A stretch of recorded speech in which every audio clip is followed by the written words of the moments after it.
Ողջույն, ես Արթուրն եմ, վեդայական աստղաբան։ Հաճախ են ինձ հարցնում, թե ինչու եմ աստղաբանության հենց վեդայական ուղղությունը ընտրել, չնայած նրան, որ դա այդքան էլ պոպուլյար չէ, հայտնի չէ եւ ավելի կբարդացնի իմ գործը մարդկանց հետ աշխատելիս եւ ինչու՞ չէ, նաեւ աուդիտորիա հավաքելիս։ Պետք է այսօր պատասխանեմ այդ հարցերին, որ համ ձեզ համար հասկանալի լինի, թե ինչ է վեդայական աստղաբանությունը եւ ինչպես նաեւ դուք էլ իմանաք, թե ինչպես կազմեք ձեր վեդայական քարտեզները եւ որն է տարբերությունը վեդայական աստղաբանության ու այն տարածված աստղաբանական գիտելիքների, որը բոլորս ունեցել ենք մինչ օրս։ Վեդայական աստղաբանության եւ տարածված աստղաբանության հիմնական ու գերագույն տարբերությունը կայանում է հաշվարկման մեթոդի մեջ։ Գոյություն ունի աստղաբանության երկու հաշվարկման մեթոդներ՝ տրոպիկական եւ սիդերիալ։ Վեդայական աստղաբանությունը հիմնված է սիդերիալ հաշվարկի վրա, որը հաշվի է առնում մոլորակների իրական ֆիզիկական դիրքերը երկնքում։ Այսինքն, եթե նայենք մենք անզեն աչքերով երկինք, կտեսնենք հենց այն պատկերը, մոլորակների այն դիրքերը, որը երևում են վեդայական աստղաբանության քարտեզներում։ Եվ իմ տրամաբանությամբ եւ իմ ընդունելու ձևով այդ մոտեցումը հաշվարկման ավելի ճիշտ է, որովհետեւ եթե ինչ որ մոլորակ գտնվում է կոնկրետ համաստեղությունում, ուրեմն իրականում հենց այդ մոլորակի դիրքը այդ համաստեղությունում է։ Իսկ դասական աստղաբանության տարբերությունը նրանում է, որ նրանք հաշվի չեն առել մի փաստ, որ մեր երկինքը անընդհատ փոփոխվում է։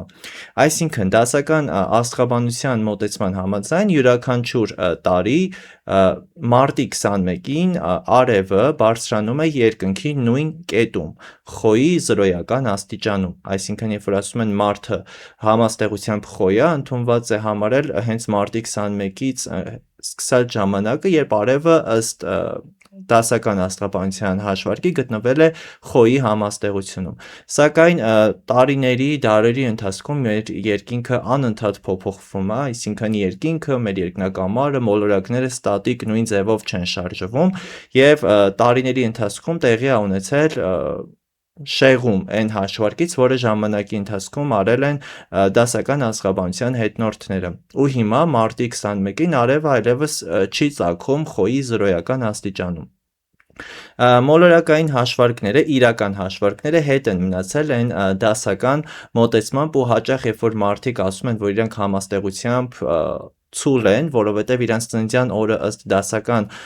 աստղաբանության հաշվարկի արևը գտնվել է ցուլի համաստեղությունում, իրականում նրանց ծննդյան օրը արևը հաճախ գտնվում է ոչ թե ցուլի, այլ խոյի համաստեղությունում, որովհետև իրական հաշվարկը 23 աստիճանով հետ է դասական աստղաբանության հաշվարկներից։ Երկնակամարում յուրաքանչյուր համաստեղության նշանի համար տրված է 30 աստիճանանոց հատված, որովհետև մեր ամբողջ երկնակամարը ընդհանուր եթե համարենք 360 աստիճան շրջան, ապա այն բաժանելով 12 համաստեղությունների յուրաքանչյուր համաստեղությանը կտրվի 30 աստիճանանոց հատված։ Իսկ վեդայական աստղաբանությունը դասական աստղաբանությունից հետ է մնացել 23 աստիճանով, սակայն վեդայական աստղաբանության հաշվարկը գիտական տեսանկյունից ավելի ճիշտ է, որովհետև այստեղ հաշվի են առնում մոլորակների իրական դիրքերը։ Ուստի, եթե ձեր քարտեզում արևը գտնվում է օրինակ ցուլի 20 աստիճանում, ապա ամենայն հավանականությամբ ձեր վեդայական քարտեզում արևը գտնվելու է խոյի 27 աստիճանում, որովհետև այստեղ կա 23 աստիճանի տարբերություն երկու համակարգերի միջև, չնայած վեդայականը ավելի ճիշտ մոտեցում ու ավելի գիտական տեսանկյունից ճիշտ հաշվարկ անում։ Վեդայական ու դասական աստղաբանությունների հիմնական տարբերությունը սա է, դրա պատճառով էլ հաճախ երբ որ վիդեոներ ենք նկարում կամ տարբեր հաղորդումների շրջանակներում խոսում ենք, տարբերություն է լինում աստղաբանների մոտեցումների, հաշվարկների եւ արտահայտությունների միջև։ Օրինակ, այս վերջի անգամ, որ ես ասացի Հայաստանի 3-րդ հանրապետության ժամանակ լուսինը գտնվել է ջրհոսում, ինձ շատ հաճախ կոմենտներում գրում են, որ իրականում լուսինը գտնվել է Այծեղջուրի համաստեղությունում եւ հայերը Հայաստանի 3-րդ հանրապետությունը հորոսկոպով Այծեղջուր է, այլ ոչ թե ջրհոս։ Այնինչ այդ օրը լուսինը ֆիզիկապես գտնվել է ջրհոսի համաստեղությունում եւ այս մոտեցումը իմ ընդունելով, իմ կարծիքով ավելի ճիշտ է։ Իհարկե սա չի նշանակում, որ դասական աստղաբանության հետնորդների բոլոր հաշվարկները կամ մոտեցումները սխալ են եղել, որովհետև դասական աստղաբանությունը նույնպես շատ հզոր համակարգ է, որը նույնպես դարեր շարունակ տարբեր մոտեցումներ է բերել աշխարհ, տարբեր հաշվարկներ է արել, շատ մեծ քանակությամբ գիտելիք ու տեսություններ է կուտակել, ուստի միայն ընտրել մի ուղղությունը հերքելով մյուս ուղղությունը կլինի շատ անգրագետ ու սխալ մոտեցում եւ լավագույն արդյունքի համար, որ իմ կարծիքով ճիշտ կլինի վերցնել երկու ուղղությունների լավ ու ամենաճիշտ պահերը եւ դրանք համադրել։ Օրինակ, վեդայական աստղաբանության մեջ հաշվի չեն առնում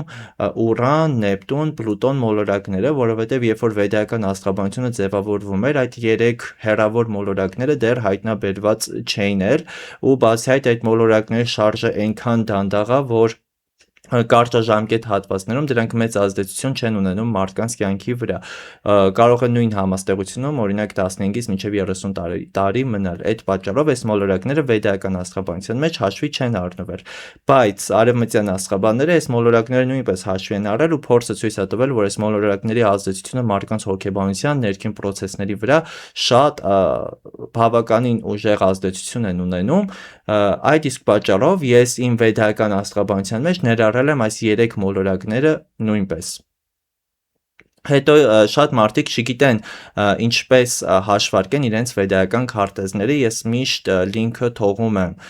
նկարագրությունների բաժնում, որպեսզի դուք կարողանաք հաշվել ձեր վեդայական քարտեզները, իմանալ թե ըստ վեդայական աստղաբանության դուք ինչ հորոսկոպի նշանի մարդ եք, ձեր մոլորակները ինչ դիրքերում են եղել, սակայն այսօր այսպես տեսանելի ձևով նույնպես դա ցույց կտամ, որովհետև մեկնաբանություններից պարզ դարձավ, որ շատերը ամեն դեպքում դժվարանում են իրենց քարտեզները կազմել կամ պարզապես չեն հասկանում ինչպես դա պետք է անեն։ Կանխատեսումները, որը դուք լսում եք իմ եթերների ժամանակ, իմ հաղորդումներում, դրանք կատարվում են բացառապես վեդայական աստղաբանության հաշվարկով ու շատ կարևոր է այդ ժամանակ կանխատեսումները լսել համաձայն ձեր վեդայական քարտեզների, ձեր վեդայական քարտեզներում արևի, լուսնի կամ ասցենդենտի դիրքերով։ Ուստի գնացեք լինքով, հաշվեք ձեր վեդայական քարտեզները եւ իմացեք տարբերությունը։ Ու անգամ մեկնաբանություններում կուզենամ, որ գրեք, արդյոք շատ է տարբերվում ձեր վեդայական քարտեզը ձեր դասական աստրոլոգիական քարտեզից։ Օրինակ իմ պարագայում շատ մեծ տարբերություն չի եղել, որովհետեւ ես ինչպես կայի ցուլ համաձայն արևմտյան աստղաբանությամբ, այնպես էլ չնայած արևս տեղափոխվեց խոյի համաստեղություն, բայց ես վեդայական աստղաբանությունում ունեմ շատ քանակով մոլորակներ հենց ցուլի համաստեղությունում, ուստի իմ ցուլի բնավորությունը այդքան էլ փոփոխվող չէր։ Բայց հաճախ երբ որ մարդիկ առաջին անգամ լսում են իրենց աստրոլոգիական իրական քարտեզը, օրինակ երբ մարդը իրան երկար տարիներ, 30 տարի համարել է առյուծ, մեկ էլ հոբ հայտնվում է մի արթուր, ով իրան ասում է, որ գիտես, իրականում քո քարտեզում մոլորակները ոչ թե առյուծի համաստեղությունում են, այլ խեցգետնի համաստեղությունում են, այդ պարագայում արդեն մարդիկ բնականաբար չեն ընդունում նման ինֆորմացիան, կարծում են, որ վեդայական աստղաբանությունը ամեն դեպքում իրենց մասին չի, բայց այստեղ նույնպես վեդայական ու արևմտյան աստղաբանությունների շատ մեծ տարբերությունն է, որը ես հասկացել եմ։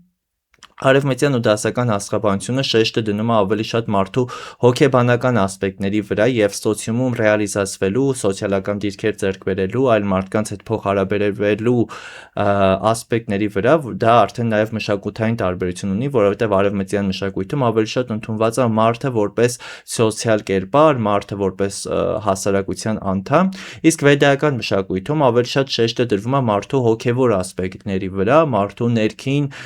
էմոցիոնալ վիճակների վրա ու այստեղ էլ անգամ տարբերությունն այն է, որ արևմտյան աստրոլոգիայում կենտրոնական դեր ու նշանակություն տրվում է արևի դիրքին, իսկ արևը դա մեր էգոն է, դա մեր դրսևորումն է հասարակությունում, մեր սոցիալական դիրքն է, իսկ վեդայական աստրոլոգիայում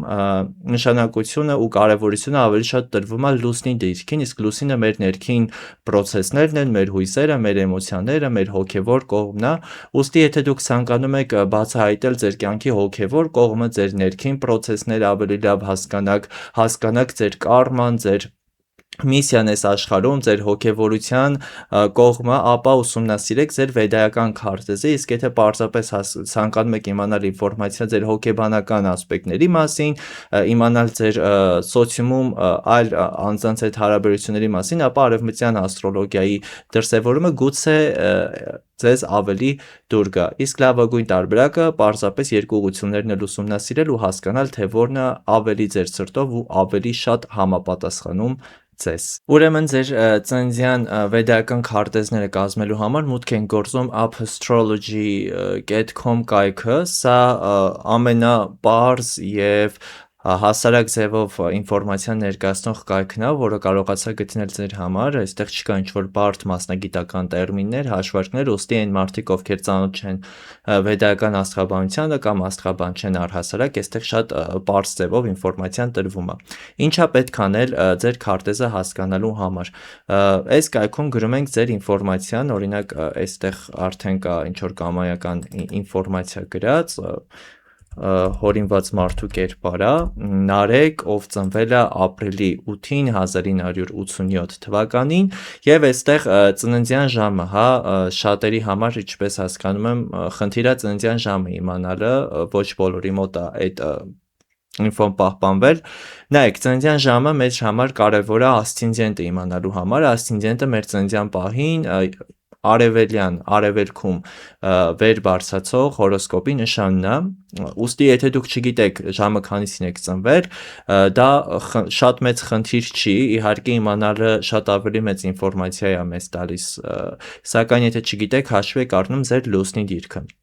Առհասարակ իմ կանխատեսումները, ինչպես ասացի, լսում ենք արևի, լուսնի եւ ասցենդենտի դիրքերով, եթե չգիտեք ծննդյան ժամը, ուղղակի ասցենդենտը հանում եք եւ լսում եք միայն համաձայն ձեր արևի, լուսնի կամ այլ կարևոր դիրքերով։ Եթե չգիտեք ժամը, թողնում ենք 12:00, այսինքն առավոտյան 12-ի դիրքը, եւ այստեղ նաեւ շատ կարեւոր է, հա, նշել երկիրը ու քաղաքը, որտեղ որ ծնվել եք, որովհետեւ Հայաստանում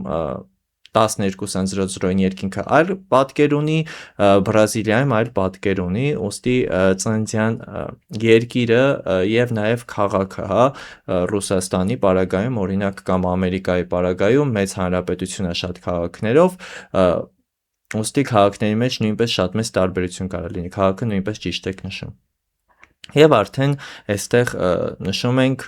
հաշվարկել ձեր վեդայական նատալ քարտեզը։ Հաշվարկի վերջում վեդայական քարտեզն է երևում, այստեղ քարտեզը տարբերվում է արդեն արևմտյան քարտեզից նրանով, որ արևմտյան քարտեզները շրջանի տեսքով են, իսկ այստեղ վեդայական քարտեզները քառակուսիների տեսքով են։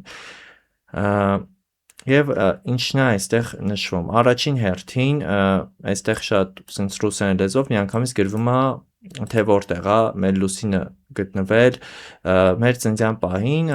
նշանները գրվում են անգլերեն լեզվով, ուստի պետքա թարգմանեք։ Վаш ֆիզический знак Լունի Cancer-ը այծեղ ջուրն է, այսինքն մեր Նարեկով ծնվել էր 1987 թվականի ապրիլի 8-ին, իր ծննդյան օրը լուսինը գտնվել է այծեղ ջուրի համաստեղությունում, ուստի նա հետագայում պետքա իր կանխատեսումները լսի այծեղ ջուրի նշանի համար։ Այստեղ Նաքշատրայել է նշվում, Նաքշատրաների մասին հետագայում առանձին կխոսանք, պետք չի, հա, հիմա ձեզ գլուխը ցավացնել, եւ այստեղ արդեն տրվում է նշաններ, այստեղ ասցենդենտը նույնպես գրվում է, մեր Նարեկի ասցենդենտը երկվորյակն է, ուստի Նարեկը պետք է իր կանխատեսումները լսի թե այծեղ ջուրների, թե երկվորյակների համար եւ կարողանա ֆիլտրել այդ ինֆորմացիան եւ վերցնել իր համար լավագույնը ու հասկանալ, հա, իր կյանքի ընթացքում որ նշանի կանխատեսումներն են ավելի լավ կատարվում։ Մարդիկ կան, որ իրենց կյանքում օրինակ լուսնի նշանի կանխատեսումները ավելի են համապատասխանում, քան ասցենդենտի պարագայում, եւ նույնն էլ հակառակը, մարդկա իր մոտ ասցենդենտը ավելի ուժեղ է աշխատում, քան լուսինը, սա արդեն շատ ինդիվիդուալ է, այստեղ մի հատ ընդհանուր կանոն ասել չի լինի, ներքևում արդեն երբ որ իջնում ենք, նշվում է նաև այլ մոլորակների դիրքերը իրենց համաստեղություններում եւ աստիճաններով։ Ինչպես տեսնում եք, ներքևում 3 քարտեզներ եմ ցույց տալիս, եւ սա վեդայական աստրոլոգիայի կարևորագույն կետերից մեկն է։ Վեդայական աստրոլոգիայում յուրաքանչյուր անձ ունի ոչ թե մեկ քարտեզ, այլ բազմաթիվ քարտեզներ, եւ խորհրդատվության ժամանակ մասնագետը ամենակիչը 3-ից 4 քարտեզ պետք է վերլուծի, որպեսզի կարողանա հնարավորինս սպառիչ պատասխաններ տալ եւ հնարավորինս մանրամասն ուսումնասիրել այցելուի այս կյանքի առաքելությունը, կյանքի տարբեր ոլորտները, կարման, նախկին կյանքի բերած բեռը, մարդու տաղանդները եւ ինչպես նաեւ նրան սպասվող իրադարձություններն ու դասերը։ Առաջին քարտեզը, որը երևի թե կարևորագույն քարտեզն է, բոլորի մեջ, դա D1 քարտեզն է, դա ձեր ծննդյան պահին երկնքի ճշգրիտ պատկերն է, այսինքն այն պահին, որ դուք ծնվել եք, երկնակամարում մոլորակները ինչ դիրքեր, ինչ միացումներ են ունեցել, համաստեղությունները ինչպես են բաշխված եղել։ Այս քարտեզը տալիս է ինֆորմացիա ձեր անձի, ձեր առաքելության, ձեր կարմայի, նախկին կյանքից բերած բեռի, տաղանդների, հոգու ցանկությունների մասին, ուստի այս քարտեզի վերլուծությունը երևի թե ամենաերկար ժամանակն է պահանջում, որովհետև ամեն ինչ շատ ինֆորմացիան հենց այս քարտեզից ենք ստանում։ Երկրորդ քարտեզը կոչվում է D9 կամ Նավամշա, թե ոնց է այս քարտեզի հաշվարկը լինում, արդեն ձեզ չներկայացնեմ, որպեսզի գլուխն չցավացնեմ, սենց ասած։ Նավամշա քարտեզը ձեր հոգու քարտեզն է արդեն, այն հոգու առաքելությունը, որի համար որ դուք եկել եք, հոգևոր այն վիճակը, որին պետք է հասնեք ձեր կյանքի ընթացքում։ Երբեմն Նավամշան համարում են նաև կյանքի հասուն տարիքի քարտեզ, որովհետև ինչպես բազմիցս նշել եմ, նումերոլոգիային վերաբերող հաղորդումներում, մարդու կյանքը բաժանված է երկու փուլի՝ մանկություն, երիտասարդ ժամանակ եւ արդեն հասունություն, եւ ընդունված է համարել, որ 40 տարեկանից հետո սկսում է մարդու կյանքի երկրորդ փուլը, որտեղ մարդը ավելի հասուն է, արդեն հասել է հոգևոր զարգացման լուրջ կետի եւ որտեղ արդեն նա դնում է հիմքը իր հաջորդ կյանքի համար։ Հայ Նավամշա քարտեզը խոսում է հենց այդ հասունության տարիների համար, հաճախ Նավամշայի ազդեցությունը մարդու կյանքի առաջին փուլում այդքան շատ վառ երևացող չէ, ուստի եթե դուք 20 տարեկան եք, ապա ձեր աստղաբանը ավելի շատ շեշտը կդնի ձեր D1 քարտեզի վրա, բայց հաճախ մարդիկ, ովքեր գնում են ինքնազարգացման, ինքնաճանաչման, հոգևորության ուղով, նրանց Նավամշա քարտեզի ազդեցությունը իրենց կյանքի վրա շատ ավելի շուտ սկսում ազդել։ Օրինակ ես 24 տարեկան եմ, դեռ շատ ժամանակ ունեմ հասնելու իմ 40 տարեկանին, բայց իմ Նավամշա քարտեզը արդեն շատ վառ ձևով դրսևորում է իրեն իմ կյանքում։ Եվ երրորդ կարևորագույն քարտեզը դա լուսնային քարտեզն է։ Լուսնային քարտեզը դա նույն D1-ն է, ուղղակի այստեղ կարևորագույն կետում, այսինքն մարդու առաջին տան մեջ դրված է լուսինը եւ քարտեզի հաշվարկը սկսվում է հենց լուսնի դիրքից, ինչպես նշեցի, լուսինը դա մեր էմոցիաներն են, մեր ներքին process-ն է, մեր հոգևորությունն է եւ նաեւ մեր մայրն է, որովհետեւ այս կյանքում մեր ամենաուժեղ կարմիկ կապը մենք ունենք մեր մոր հետ, հետո հոր հետ, հետո տոհմի, հետո նոր արդեն մյուս մարդկանց հետ։ Ուստի մայրը նույնպես մեր կյանքի կարևորագույն կետն է եւ լուսնային քարտեզը նաեւ ցույց է տալիս մեր ու մեր մոր հետ ունեցած հարաբերությունները։ Ուստի այս 3 քարտեզների վերլուծությունը գերկարևոր են, որպեսզի խորհրդատվությունը լինի հնարավորինս արդյունավետ, հնարավորինս ինֆորմատիվ այցելուի համար եւ վեդայական աստղաբանության այս կարևորագույն պահն է։ Եթե օրինակ արևմտյան աստրոլոգիայում մենք ունենք մեկ հիմնական քարտեզ, այստեղ կյանքի յուրաքանչյուր ոլորտի համար կա առանձին քարտեզ։ Այնտեղ կան քարտեզներ նվիրված մարդու առաքելությանը, քարտեզներ նվիրված մարդու սիրային կյանքին, աշխատանքին, կարիերային, բայց այս 3 քարտեզները այն ամենակարևորն են, այն ֆունդամենտն են, որը պարտադիր կերպով պետք է վերլուծվի նախքան այլ քարտեզներին անցնելը։ Բացի այդ, հաճախ մենք ասում ենք, օրինակ ես ցուլ եմ, ես այսպիսին եմ, դու կարիճ ես, դու այսպիսին ես, այդ մոտեցումը իհարկե զվարճալի է, իհարկե խոսակցականում բոլորս էլ օգտագործում ենք նման տերմիններ, բայց գրագետ աստղաբանության, արդեն մասնագիտական աստղաբանության մեջ նման մոտեցումը շատ թերի եւ ինչ որ չափով նաեւ պրիմիտիվ է, որովհետև հորոսկոպի 12 նշանները դրանք 12 արքետիպներ են եւ չի կարելի աշխարհի ողջ մարդկությանը, այսպես ասած, բաժանել 12 հիմնական տեսակների մեջ եւ ասել դու այսպիսին ես, դու այսպիսին ես, վերջ։ Մարդը շատ ավելի խորը էակ է, շատ ավելի բարդ կառուցվածք ունի Եվ բնականաբար, երբ որ ուսումնասիրում ենք մարդուն, մարդը իր կյանքի մի ոլորտում կարող է դրսևորել իրան մի այլ ձև, մյուս ոլորտում լրիվ այլ ձև։ Օրինակ, մարդը իր ընտանիքում կարող է իրան դրսևորել ավելի շատ ցուլի հատկանիշներով, բայց իր աշխատավայրում ավելի շատ այծեղջուրի հատկանիշներ ունենա, սիրային հարաբերություններում նմանվի երկվորյակի, ինչպես նաև վեդայական աստղաբանության մեջ գոյություն ունեն նաքշատրաների հասկացողությունը։ Նաքշատրաները դրանք նույնպես համաստեղություններ են, դրանք վեդայական համաստեղություններ են, որոնք չեն կնքվում ոչ մի այլ աստրոլոգիական ուղղության մեջ։ Նաքշատրաները 27 են, որպեսզի լավ պատկերացնեք, դրանք ոնց որ 12 հորոսկոպի նշաններից յուրաքանչյուրը բաժանված լինի 2-ից 3 այլ ենթահորոսկոպի նշանի։ Այսինքն, օրինակ, խոյի առաջին 13 աստիճանը լրիվ այլ պատկեր ունեն, խոյի համաստեղության վերջին 13 աստիճանը լրիվ այլ դրսևորում ունեն։ Ուստի նաքշատրաները նույնպես թույլ են տալիս մեզ հասկանալ կյանքի այն միստիկ կողմը, ավելի խորքային կողմը, ինչպես նաև ավելի շատ ինֆորմացիա են տալիս մարդու վարքագծի մասին, մարդու հոգեկերտվածքի մասին, քան պարզապես 12 հորոսկոպի նշաններով բաժանելը։ Հաճախ լինում են, չէ՞, մեր կյանքում, որ տեսնում ենք երկու մարդիկ, երկուսն էլ խոյ են, բայց լրիվ տարբեր մարդիկ են, ընդհանրապես իրար նման չեն, օրինակի համար։ Հենց այստեղ նաքշատրաներն են մեզ օգնում ավելի լավ հասկանալ։ Ինչպես նաև նաքշատրաները օգնում են ռեկտիֆիկացիայի համար։ Ռեկտիֆիկացիան դա ծննդյան ժամի բացահայտումն է։ Լինում են դեպքեր, երբ մարդիկ գալիս են եւ ասում են, գիտեք, մենք հստակ ծննդյան ժամը չգիտենք, բայց գիտենք, որ ծնվել ենք այսինչ օրը, ենթադրենք ժամը 1-ից 5-ի սահմաններում։ Այդ պարագայում արդեն մի փոքր process-ը ավելի է երկարանում, որովհետև մասնագետը պետք է նաև բացահայտի այդ մարդու իրական ծննդյան ժամը, մարդու հետ միասին խոսալու,